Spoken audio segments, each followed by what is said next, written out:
Hey y'all, welcome back to my channel, and today we're going to be doing this extra long duck nails.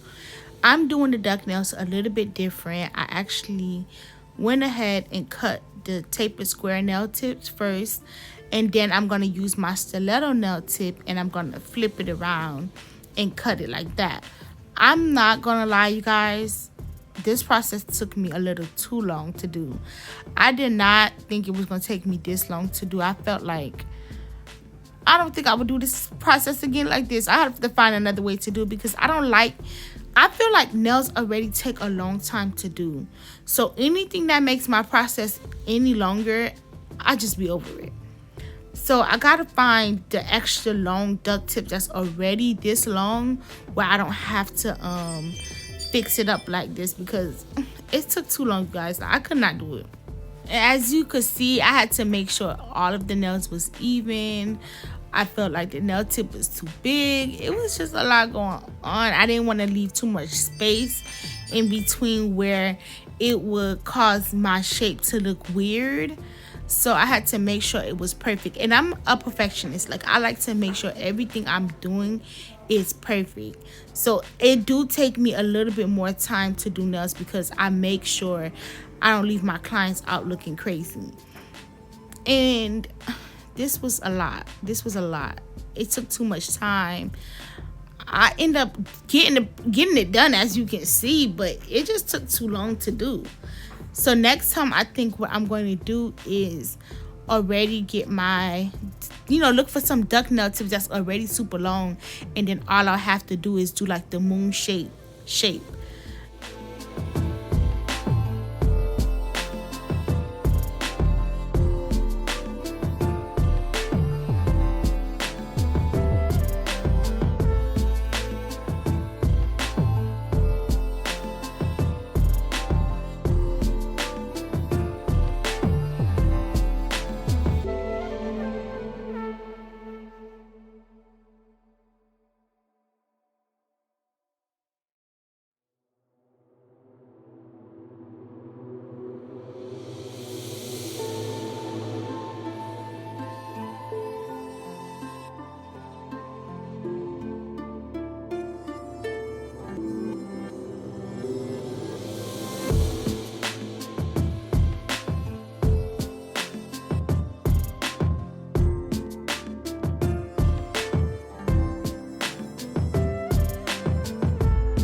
So once I'm done with the whole nail, I go ahead and blend out the nail tip.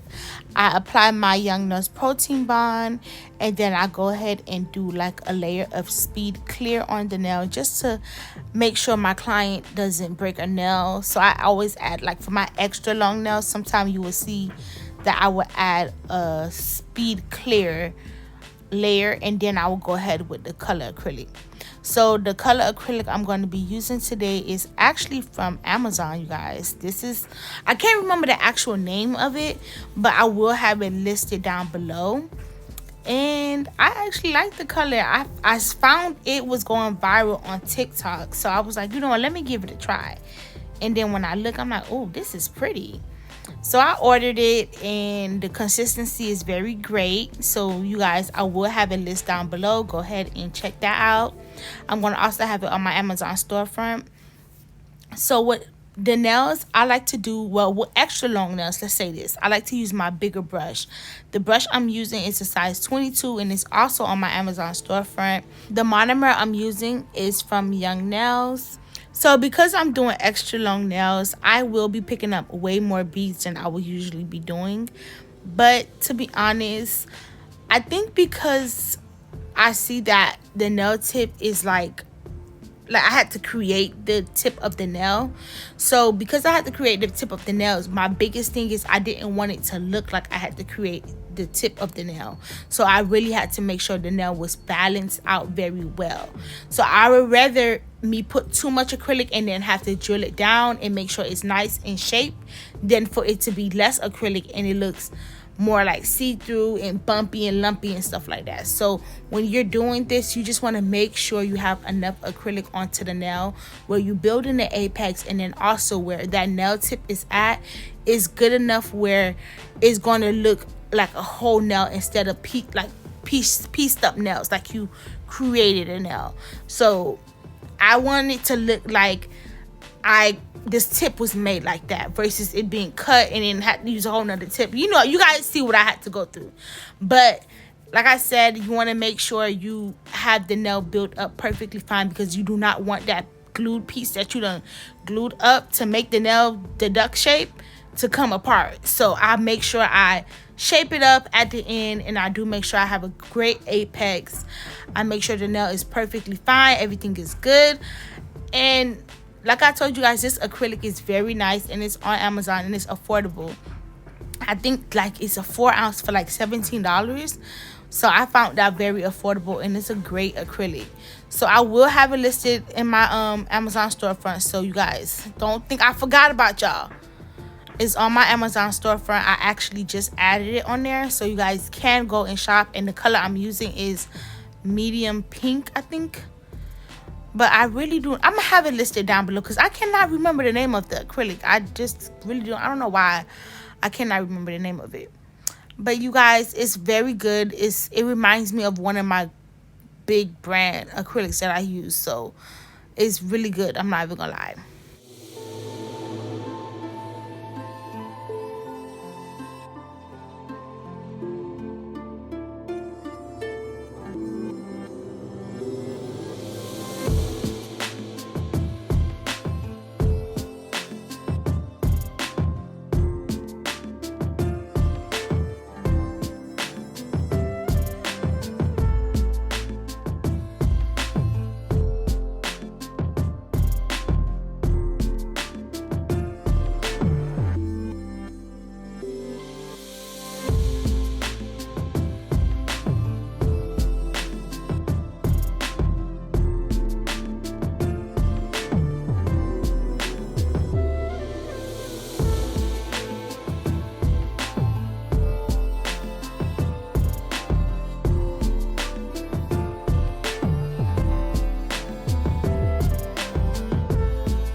The glitter I'm going to be using is from Valentino.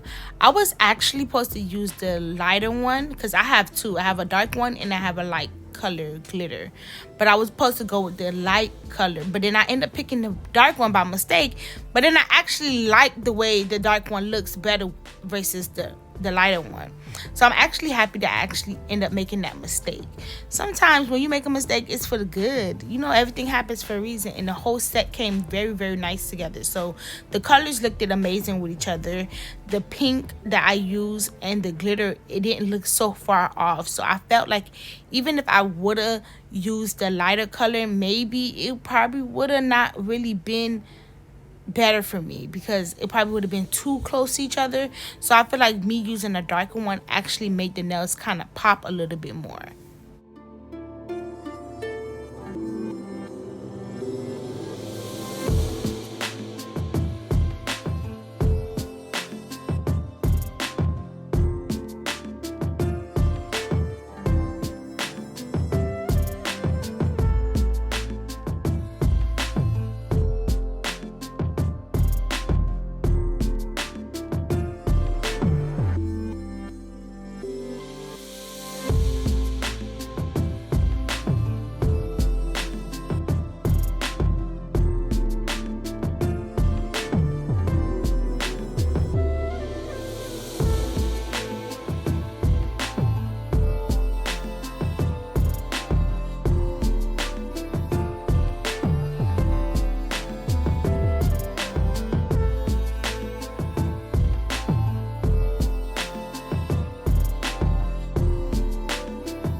On this nail, I went ahead and did it a ombre because I don't really always do ombre nails and I wanted to do something different. And then I also love the way the color blended together as an ombre. I just love a good ombre on the extra long nails. It's okay when you do ombre on short nails, but to be honest, I don't too much like it. I feel like you can't really blend it out the way you want it to blend out with short nails versus long nails. That's why some designs are really better on long nails and some designs are only better on short nails. But for ombre, me personally, I would say medium long nails, not super short where you're doing like an overlay and you're trying to get a ombre set. Like that's not enough room to make the nail blend out the way you want it to show, because you really want to show both of the colors. That's why it's the ombre, because you want to show how you blend both colors through the middle. If you don't have a middle area, it's not gonna look right. So that's why I really like for my ombres to be with extra long nails, or medium. I do not do ombre on short nails.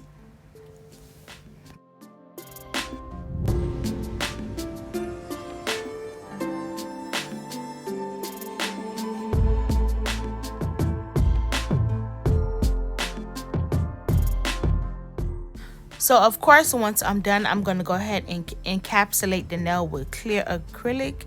And of course, I'm using my Young Nail Speed Clear. And when you're encapsulating the nail, you want to make sure you do this part because you do not want to, drill off your design. So some people do not they ombre enough where you do not have to encapsulate it. But me, I like to encapsulate it because I feel like doing the encapsulating with the clear acrylic, it just smooths the entire nail out, so you're able to just do it without like lumps and bumps. Like, I don't know how to really explain it. Like, that's one part I don't really understand how to explain it, but it makes sense in my head. So I encapsulate it just so it could be one smooth entire nail. So once I drill it, everything looks like one, versus like one part look like it has more acrylic than the other. Maybe that's a better way to explain it.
So on the nail, I did actually encapsulate some hearts last minute, but then I went ahead and started doing my charms, where I'm going to be gluing my big charms with speed clear acrylic. I feel like once I put the acrylic, it's going to last a lot longer. I know that for a fact because I have had clients that have their nails on for 3 months and the charms are still on. I like to use acrylic because it lasts way longer than the Macart rhinestone glue. Don't get me wrong, the Macart rhinestone glue is very great for your stones, but I feel like for the big charms, use acrylic. That's how I get my charms to stay. Because even like when you have like like the little bows or the little butterflies, for charms like that can stick to people's clothes and probably get caught up in their sheets and stuff while they're sleeping and things, I like to use acrylic because once the charm get caught up, it's going to be so hard to get it off, and you do not want your client to end up breaking their entire nail and stuff like that. So I make sure I make sure my charms don't go nowhere. Even if I have a charm that's going to stick to your clothes, I make sure I put like acrylic on the side of the nail, of the side of the charm, just to make sure that they're not going to go anywhere.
So once I'm done applying all my charms, I'm going to go ahead and use my top coat. And then this is the final look. Thank you guys so much for watching. Please like and subscribe. And don't forget to leave a comment. Let me know what you think about the nails. Tell me if you would try these nails. If you would not, if it's not your cup of tea, just let me know. Bye. See you guys next time.